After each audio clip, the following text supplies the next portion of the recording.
In today's video, I'm going to teach you how to create a file. In Replit, Quick and Easy 2025. By the end, you'll know exactly how to bring files from your computer into your Replit project and get them published, quickly and confidently. Start by opening Replit and heading into the project where you want the file to live. Once you're inside your workspace, look for the option labeled Add Attachment. This is your entry point for bringing local files into Replit. Go ahead and click Add Attachment, and then choose Upload a File. This opens your computer's file picker so you can select the exact file you want to add to your project. Pick the file, confirm, and give Replit a moment to process the upload. You'll see it appear in your project's file tree when it's done. If you don't see the file panel for any reason, use Toggle Files to show or hide the sidebar.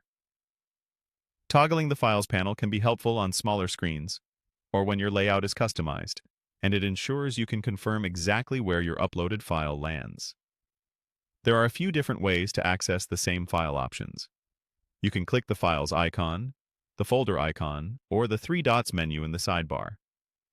Each of these opens the same controls, so use whichever is most convenient for you. This is useful to remember if the interface changes slightly, or if you're working in a compact view. If you need to bring in an entire directory, say, an assets folder or a full project structure, choose Upload Folder. This keeps your hierarchy intact so scripts, images, and styles stay organized.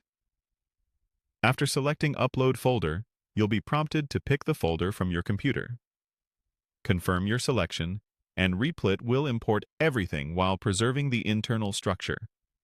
Larger folders may take a moment. Just let the process complete before moving on. When your files or folders are in place and you're ready to share your work, click Publish. This prepares your project to be accessible based on your chosen settings. You'll likely see a confirmation step.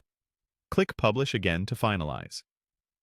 Think of this as the green light that makes your latest changes visible to others, ensuring you're sharing the exact version you intend. That's it. You opened your project, added a file, revealed your Files panel if needed, used the menu options you prefer, uploaded a full folder when necessary, and published your work.